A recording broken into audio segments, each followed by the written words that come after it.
Greetings. On this episode of Straight Talk Commerce, we're going to answer the age-old question, the first question, and probably the most important question that you're going to have when starting your own business. The question is bootstrapping or venture capital? Which is going to help you achieve your goals fastest and allow you to retain most, if not all, of the control of your company and your concern? All right, we're going to answer that question for you. We're going to give you some pros and cons of each on this episode of Straight Talk Commerce. Let's get started.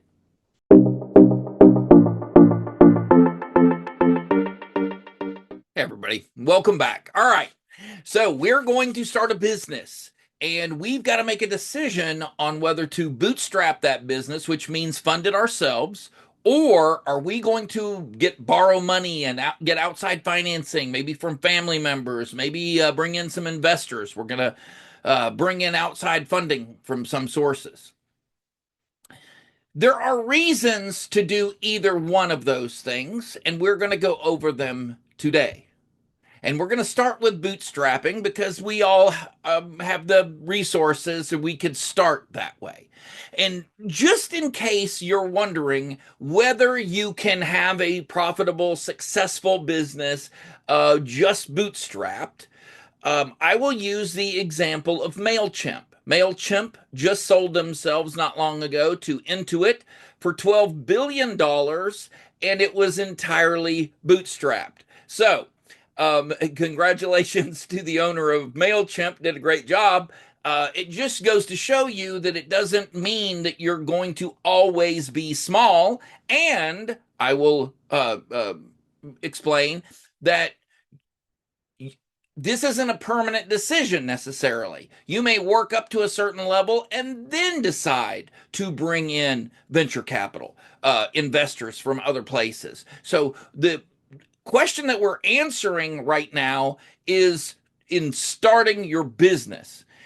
If you want to maintain full control of your business and not answer to other people from the get-go, you're going to want to go with bootstrapping.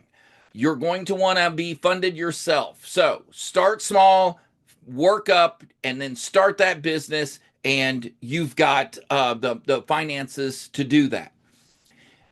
Businesses with modest startup costs. That's also a very good indication that, hey, this can be bootstrapped. Let's maintain the control ourselves. We can bootstrap this. We're not going to involve a bunch of friends, family members. No one needs to be, we don't need to muddy the water. If you're testing or validating an idea, you've got an MVP, and you want to test and see if that is a viable product that people are actually going to buy. You're not quite sure yet. You really need to think about bootstrapping this before you bring in a whole bunch of other money. And by the way, let's take this to the reverse side. If you're a venture capitalist and you're looking to invest, those are some questions you need to be asking yourself as well. Should I invest in this? Was this something that he could have, or she could have done on their own, bootstrap this? Why are they asking for my money? If you have the personal resources, maybe you sold a home, maybe you got an inheritance, maybe you have a large amount of money in savings that hasn't been invested, and you've always wanted to own your own business, probably a good reason to use some of those funds and bootstrap this dream of yours. If you value sustainability, and let me tell you what I mean by that. Bootstrapping a business encourages you to be very frugal and very to make decisions that are sustainable for your business. So taking in other people's money has a tendency to open up the purse strings a little bit and to spend unnecessarily. It happens all the time, all the time. So taking that and using that mentality, I bootstrapped, this is my money, I'm very frugal with my money, that is probably going to be a very good reason for you to bootstrap. Yeah, and look, that's kind of where I want to say with that, And if your growth goals are steady, if you don't think, if you want to grow year over year over year over year, you don't believe that within a couple of months, I need to get in this market because within a couple of months, this thing is going to just absolutely take off and go crazy. Then you have the time to bootstrap and take the profit for yourself, because that's really what we're talking about here. Bootstrapping your business means that you can't maintain control, means that the money that comes in, you're going to be responsible for growing that business, and you're not going to be listening to a lot of chatter and possibly disappoint friends and family members of when maybe the business hits a rough patch, or who needs that added pressure? You don't need the added pressure, because owning a business, running a business, growing a business, that's pressure enough. So, like I said, if you have the personal resources, if you're testing or validating an idea, if you want it to be sustainable, and your growth, your goals are steady and not, you're not hitting this one-off, this big pop, and you really want to maintain total control, that's a good time to bootstrap that business. Now, let's talk about outside funding. If your startup requires a significant upfront expense, in other words, you've got to buy big machines to do this, you've got to buy a CNC, there's a lot of upfront costs to this business, and it's going to keep you out of the market. It's going to preclude you from starting the business. Then you're left with no choice. You're going to have to seek either loans or outside capital in order to start that, right? Also, if you need to scale quickly, we're now going the opposite way from bootstrapping, right? These are they're not necessarily diametrically in opposition, but there are things that if on one side of the coin, hey, I need this to grow, it's going to grow explosively, well, then maybe take some outside funding, because that money will be there, right? As opposed to I know it's going to grow slowly over time. Well, that's a very good bootstrapping. That's a very good reason to bootstrap. So if you need to scale quickly and you don't need to be searching for money or waiting for the next check to come in, then outside funding, venture capital, that's your goal. That's what you want to do. If you have a proven business model, in other words, you've been in this business before, and you know that the product that you're selling is selling like crazy, then it's okay to go out and show people that and allow them to invest in this project if those conditions are met. And I would say that you need to have multiple of these conditions before going in and having people invest in your business. And the reason that I say that is this. I know a lot of people in business that they realize midway they've hit a stopping point and that business is going no further. And they have a list of people who have invested, who they've talked into investing into their business. And that business is going nowhere. Or the climate changes, business changes to where that business is no longer viable. Something completely out of their hands.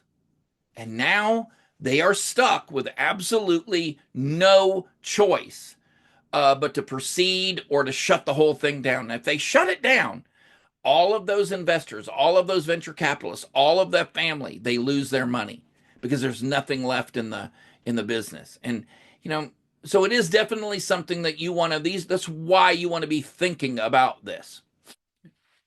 But if you have a proven business model, maybe it's okay. And some of these conditions are being met, then it's okay. Your market, if your market is highly competitive, you're going to need to have explosive growth. You're going to need to get in there and be competitive, and you're going to need to have the financing to do that. Go venture capitalism. Go out and seek investment.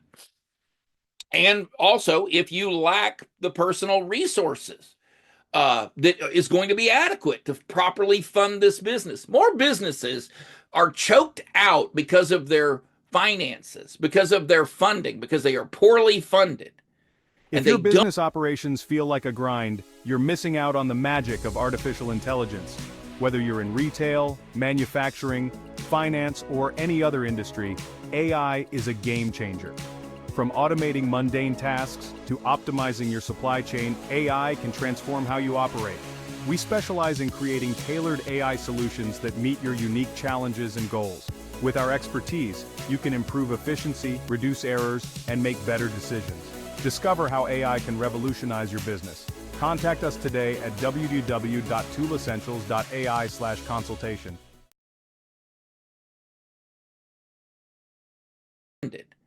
And they don't do the things that we're teaching here. They don't grow slowly. They try to have all the bells and whistles before they're actually creating the income that would be deserving of those bells and those whistles.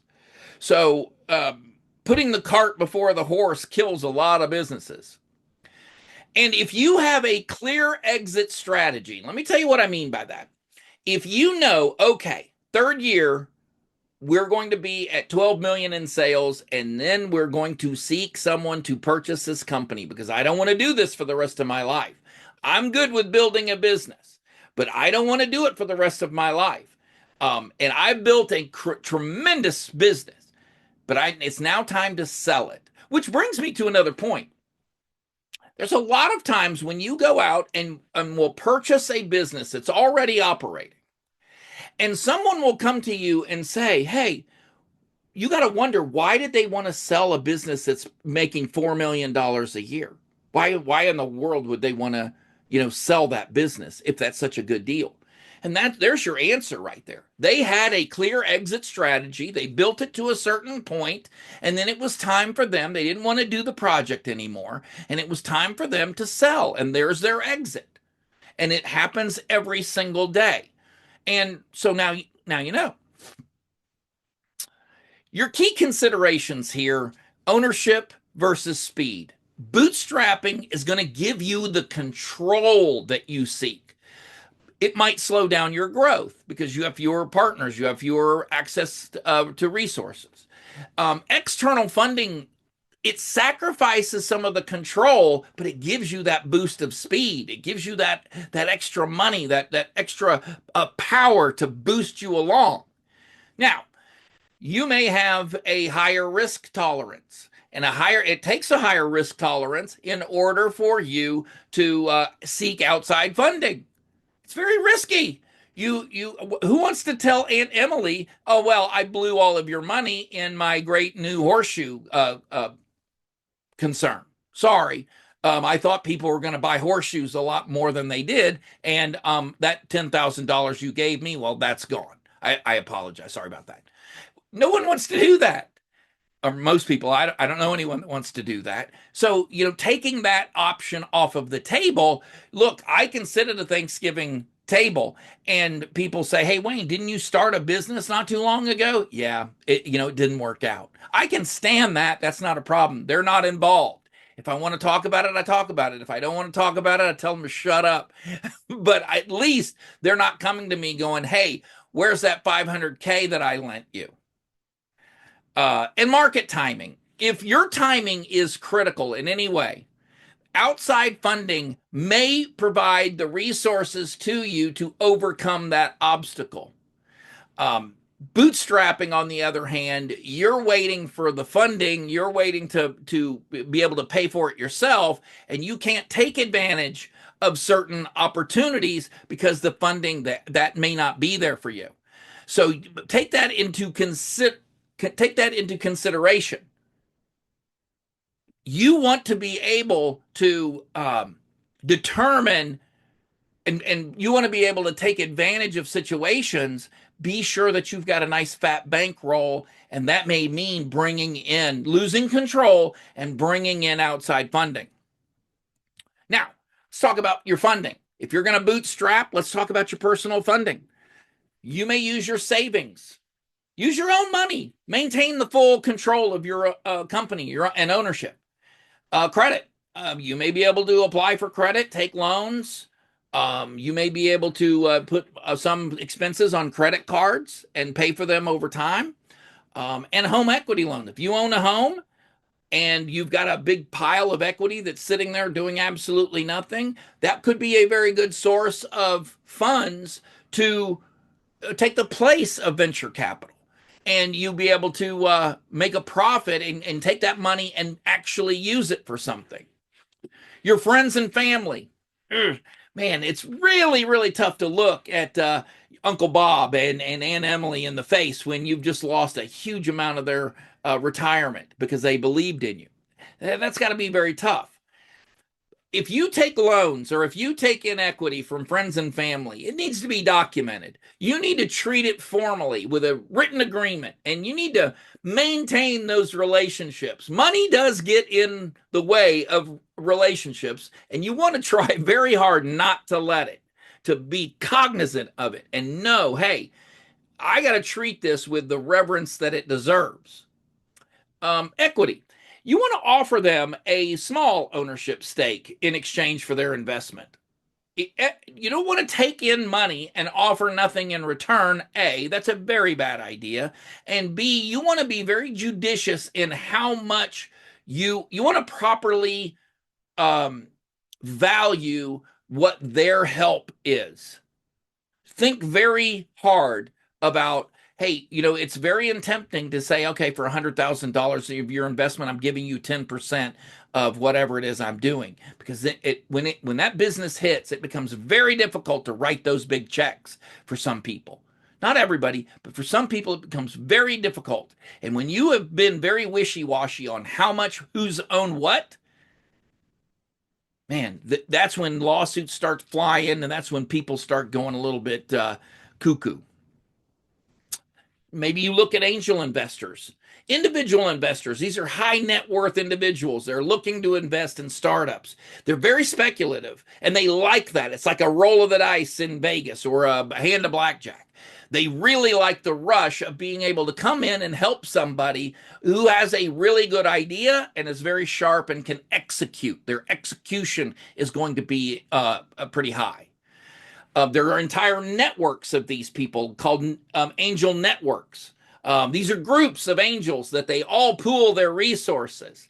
And some of them may not be so high value, but they still enjoy that little twinge, that little rush of something similar to Shark Tank. You've seen the show on TV. And you can also find pitch events where people go and pitch their idea in front of groups of these angel investors or these venture capitalists. And those things are people get an idea of what is out there. I would add too, there are people that are on LinkedIn and there are people on social media that are constantly looking for really good ideas and good places to invest. And you may be approached if you start doing well bootstrapping. You may be approached by one of those. I was approached by somebody not too long ago for Melody Clouds. Venture capital. Early stage VC firms, there's entire businesses that are built on investing in small startups. And they focus on startups in their infancy. They really like certain niches, as a matter of fact. Sequoia Capital is one of those. Accel Partners is another example. These are groups that seek out and actively try to find businesses that fit their criteria that they can invest in, and that's how they make their money. And you can also find sector-specific venture capitalists. They specialize in certain niches. Software as a service, for example, biotech, music industry. So they're all different types of niches. So seek out and find those people, present to them. They may be willing, depending on what stage you're in. Now, I will say that most of these really want to see proof of concept. They really want to see your bootstrap company has grown to a point that piques their interest, that shows that you know what you're doing. So don't think that, hey, I'm coming to them with an idea on a napkin and they're going to just shower me with money. That ain't going to happen. And then you've got corporate VCs. The funding from corporations with the strategic interest. Google is a very good example. Microsoft, very good example. Intel, NVIDIA, very good example. All of these new AI companies are being either funded or they are being gobbled up by one of those tech groups. And that's a good thing. You start the AI, you've got a new twist on that AI business, or you've got a new twist on a certain product that you've developed. Boom, you're off to the races. One of these larger firms, Igloo, it was really good about buying camping products that people had invented. At least several years ago. Thanks for coming to today's Zoom meeting. Let's break the ice by starting with a bad joke. A minister, a priest, and a rabbit walk into a bar. The bartender says to the rabbit, "What can I get you?" "I don't know, I'm just here because of autocorrect." That is unacceptable, horrible. You upset the baby. That was as boring as your Zoom background. People will think that I'm smart if I have books on a shelf behind me. But I think one title is Green Eggs and Ham. Another one is Winnie the Pooh. They were real nail biters. If you subscribe to the Adobe Creative Suite, use Photoshop and Midjourney, you have all the tools to create great backgrounds. Like this one. I created the background in Midjourney, drew the birds in Illustrator, made them fly in Adobe Animate, and saved it as an MP4. Companies can create a library of backgrounds for all their official Zoom interactions. Does anyone want to hear another joke? It is getting late. You can buy great backgrounds now or join Zoomback Pro and create your own. Go to zoomback.pro for more info. Let's talk about crowdfunding for a minute. Crowdfunding is it's an interesting twist on venture capitalism now.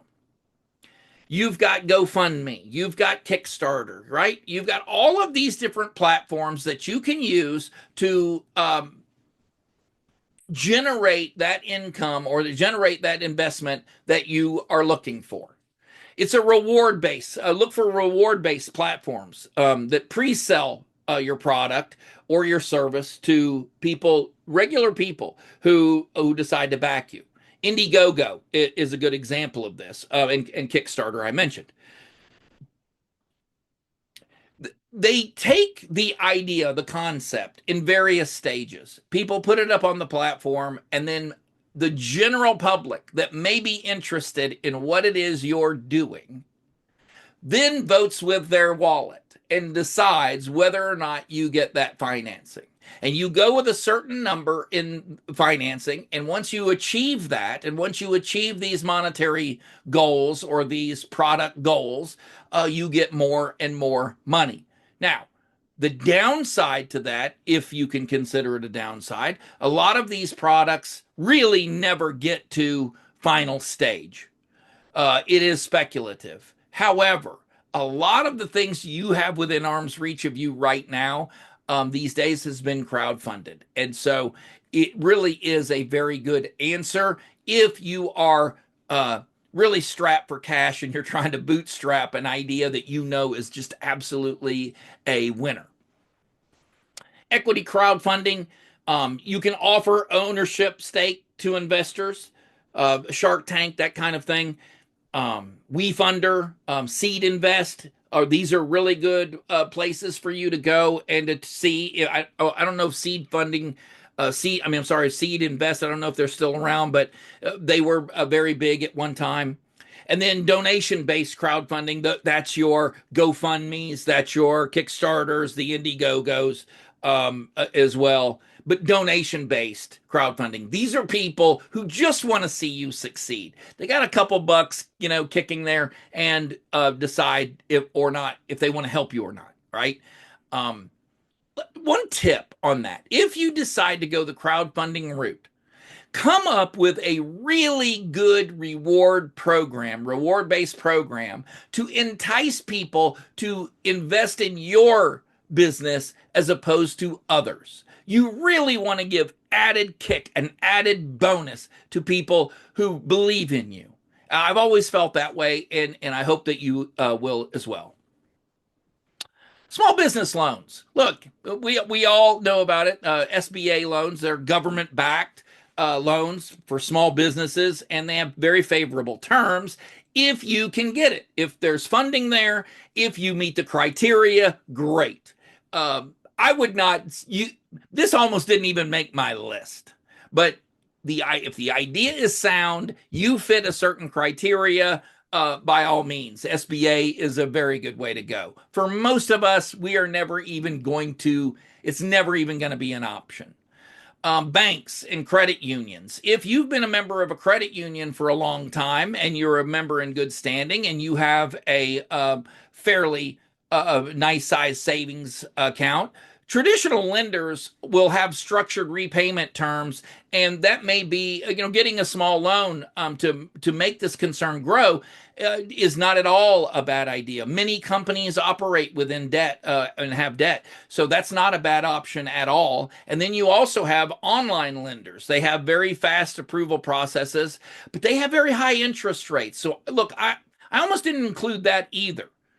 It is an option, but I'm telling you, you can get into real trouble with some of these lesser lenders. If you're going to borrow money to do this project, I need you to make sure that this is absolutely going to blow the doors off of anything, not from your view. I mean from seasoned professionals, people who've been in that niche before and love your twist and your take. It needs to really have a polish on it in order for, and you've exhausted everything else before you go and do that. But you've also got grants and competitions. Those are sources of funds as well. Government grants, you'd have probably a better time getting a government grant than you would an SBA loan at this point. It depends on who the administration is, who the president is at the time too, by the way. But check programs like the Small Business Innovation Research for grants. Nonprofits. If you operate in a certain niche and you can find nonprofits in your region, in your group, and kind of, deal with them, meet them, shake hands, rub elbows with people like that. Those nonprofits and foundations and research facilities offer funding, offer partnerships for specific industries or for specific products that is actually going to benefit the larger organization. And then there's also startup competitions. You can win capital services. TechCrunch does it. Disrupt Mass Challenge is one. There's a lot of veterans. If you're a veteran, there's a lot of veterans organizations that are trying to get veterans in the business world. And so they really put forth a lot of effort trying to help prior service members and veterans, give them help with their business. Because let's be honest, you being in business benefits all of us. Revenue-based financing. Your funding tied to revenue. You repay these loans based on a percentage of future revenue instead of a fixed payment. Clearco, Pipe, these are things that I'm talking about. I would probably only if those other criteria I mentioned were met, would I ever even consider going with a revenue-based financing. The more revenue you make, the more it's going to cost you in repayment. You may check out incubators and accelerators. There's a little bit of a difference. An accelerator is for a company that's already going and that you want to boost, you want to help. But an incubator is once you've had the idea, you go into the incubator, you've done basically nothing else. You go into an incubator, you're surrounded by people who have been in that before. Very much like a hen that's laying on her eggs, that are sitting on her eggs, and they guide you and they give you advice and they tell you along the way, hey, this is what to do next. This is A, this is B, this is C. This is what you need to do next, and this is next. It can be very frustrating to someone who has absolutely no idea what they're doing. If you are in an incubator, you find yourself in an incubator, and you find yourself frustrated, that is an indication that you really did not know what you were doing to begin with, in my view. Because your reaction to the way that you need to go is bucking what all of the experience in the room is telling you. And that can be a very frustrating experience. So just food for thought. If you're in an incubator right now and you find yourself arguing with the experience in the room, it may be an indication of your ignorance, not theirs. If your business operations feel like a grind, you're missing out on the magic of artificial intelligence. Whether you're in retail, manufacturing, finance, or any other industry, AI is a game changer. From automating mundane tasks to optimizing your supply chain, AI can transform how you operate. We specialize in creating tailored AI solutions that meet your unique challenges and goals. With our expertise, you can improve efficiency, reduce errors, and make better decisions. Discover how AI can revolutionize your business. Contact us today at www.toolessentials.ai/consultation.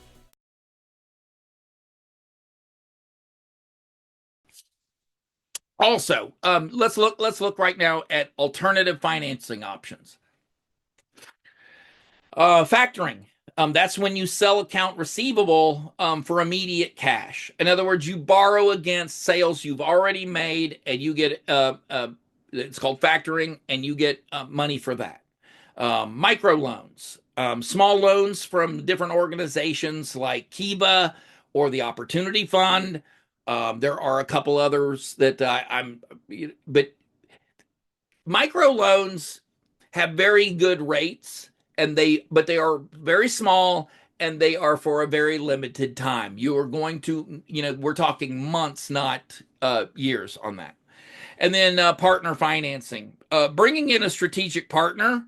And this is what I was talking about. If you've bootstrapped your business and you get to a certain point, you are going to have people come to you offering you money to take you to the next level. When you have money, it does not, there's no trouble in borrowing money. It's when you don't have the money that it becomes a bit more difficult. And strategic partners, they may invest for an exchange, or for you to collaborate with them, or for them to get equity in your concern. So you're going to be giving up some control, but you're going to get the financing that you need. And then finally, an IPO, initial public offering, or public funding. Now, this is later stage. I was talking about MailChimp earlier. They had a big decision to make. They could either sell themselves outright to Intuit, or they could take themselves public. You always hear the term, well, we're going to take ourselves public. That's a big pop. That's when you sell to the public investors. And then you've got to have a board of directors. All of these things need to take place, and you get a massive payday at that time. And congratulations to you. I'm sure that some of the people that are listening to this are one day going to be going through an IPO, and you're very welcome. You also could merge with a special purpose acquisition company to access public markets. So you don't necessarily have to take yourself public. You can actually go with a firm that will do that. Anybody that would like help identifying where they are in this entire process, I need you to put that in the comments below. Give me a like, give me a thumbs up if this was in any way helpful to you.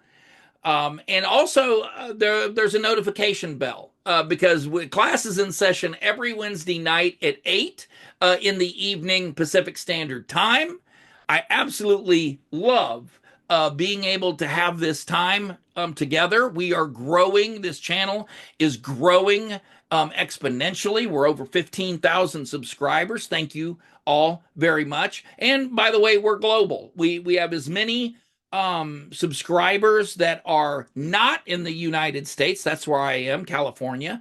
We have as many subscribers that are not in the United States as we do those people that are in the US. So that's incredible to me. And I definitely appreciate that. Look, I will see you guys next week. If, like I said, if you have any questions about this topic or any of the other topics that I've covered, the comments, put them in the comments below, but be sure to give us the old thumbs up if you liked what we're doing. All right, later, everybody.